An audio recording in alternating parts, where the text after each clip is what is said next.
Hello everyone, my name is Jason Gregerson. In this video, we're going to continue our discussion about integration by substitution, but this time we're going to look at definite integrals instead of indefinite integrals. Alright, so far we've done integration by substitution on indefinite integrals, and we've gone through these solution steps. So I'm just going to model that using this new integral. So here we have an integral. The first thing is we're going to look at this thing and determine, is substitution even the right technique? To do that, we have to consider what would be our substitution. And in that process, we're looking for a function whose derivative is a factor.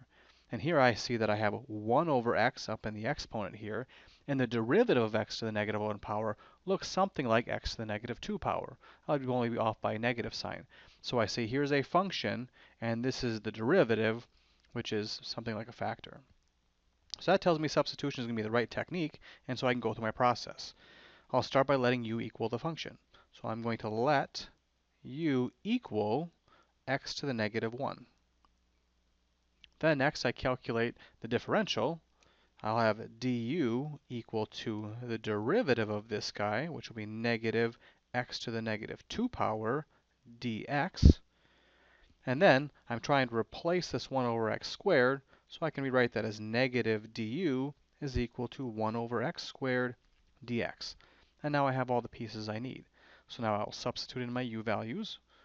My integral will turn into, I'm starting with the integral 1 over x squared e to the 1 over x dx. And now when I plug in my u values, I will have the integral e to the u, and the 1 over x squared dx gets replaced by negative du. And then I could do my integration. The negative sign would come out. I'd be integrating e to the u to get negative e to the u. And then lastly, I would substitute back in my x values. So I'd have negative e to the 1 over x and plus my constant. And that's how to do this for an indefinite integral. But now what changes if we're looking at a definite integral? So instead of looking at this integral, let's integrate this thing from 1 to 2. How does that change my process? Well, there's really two different ways we can handle these limits of integration. Now, the first way is to ignore them. If we ignore those limits of integration, our process of finding the indefinite integral is essentially our process of finding this guy, the antiderivative. And so once we found that antiderivative, we can use our fundamental theorem of calculus to say that the integral from 1 to 2 of this integrand should just be my antiderivative evaluated at 2 minus my antiderivative evaluated at 1. So in this case, we write this as negative e to the 1/2 minus a negative e to the first power. So it looks like I would get negative the square root of e plus e. And so that's one way we can handle these definite integrals, by just ignoring the limits, looking at the indefinite integral to find our antiderivative, and then applying the fundamental theorem of calculus. But there's actually another way we can handle this as well. We can change the limits of integration during the process. So what would that look like? Well, I'm going to jump to step 3 here, and I'll put in my limits of integration here.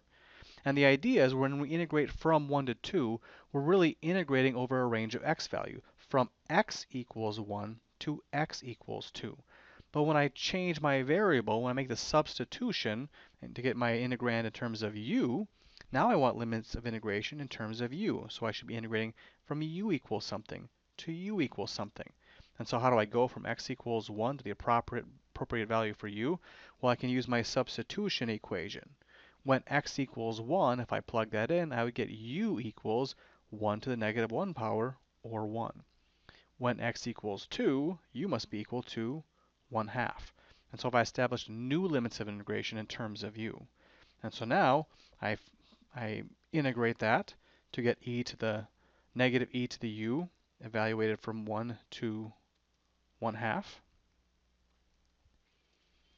And I can evaluate my limits of integration to get negative e to the 1/2 power minus a negative e to the first power. And once again, I get negative the square root of e plus e. So of course, my value should be the same regardless of the approach I take. But these are two different ways that I can handle definite integrals. Now let's look at some practice problems.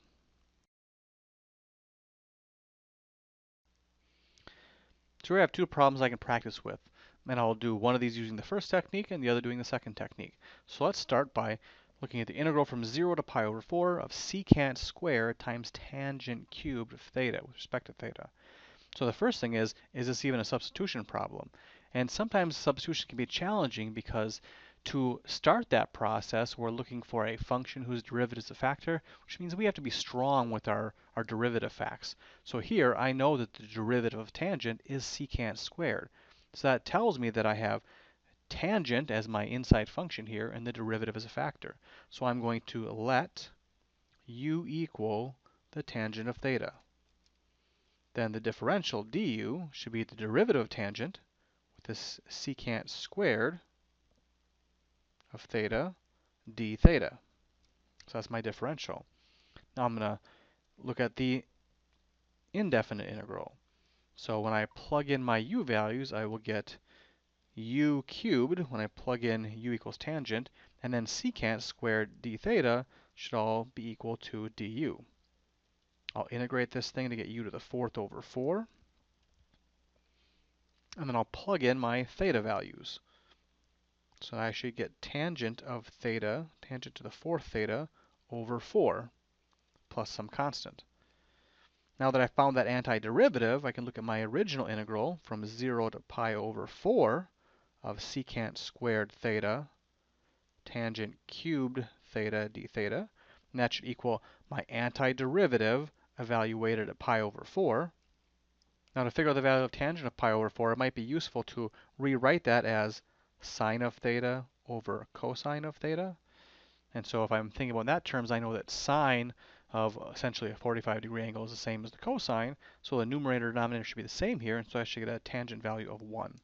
So this should be 1 raised to the 4th power over 4 minus tangent evaluated at 0, which would be the value of 0. So I have 0 raised to the 4th over 4, which is just 0. And so my final answer will be 1/4. Now let's look at the second problem. This one doesn't really look like a substitution at first. You might say, well, what if I let u be this inside function? Well, then the derivative won't be some number times x. So although it doesn't appear that substitution is a problem, it turns out this is kind of a special case. Basically, this integral is challenging because I have this sum underneath the radical. And so my first step might be see what happens when I let u equal x plus 2. If nothing else, this should simplify what's underneath my radical. Now, if I make that substitution, the differential will be just the derivative, which is 1 times dx. And so I go to plug these values in. I will get x times the square root of u, and then replace dx by du.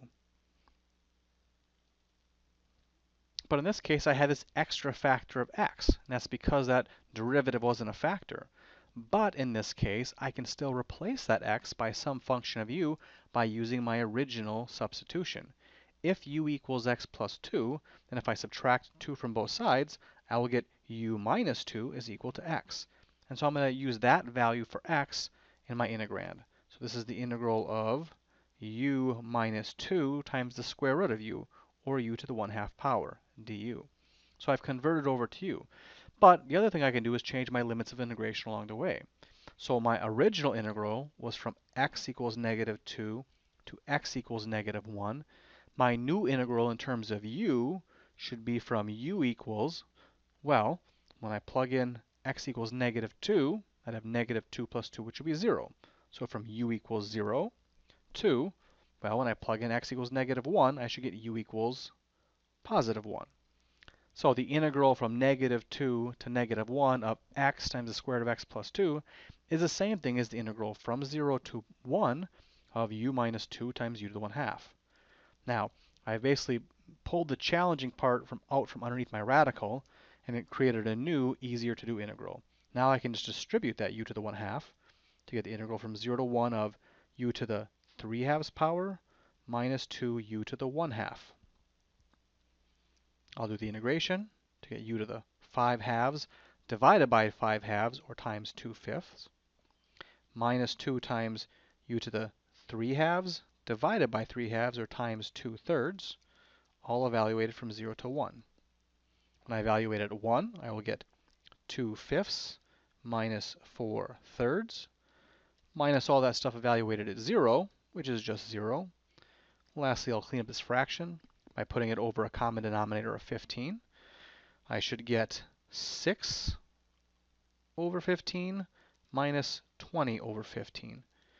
And that should simplify to a negative 14 fifteenths. And that should be the answer for this definite integral. All right, so I've talked about the two different ways we can approach handling definite integrals using substitution. And that concludes this video. Thank you.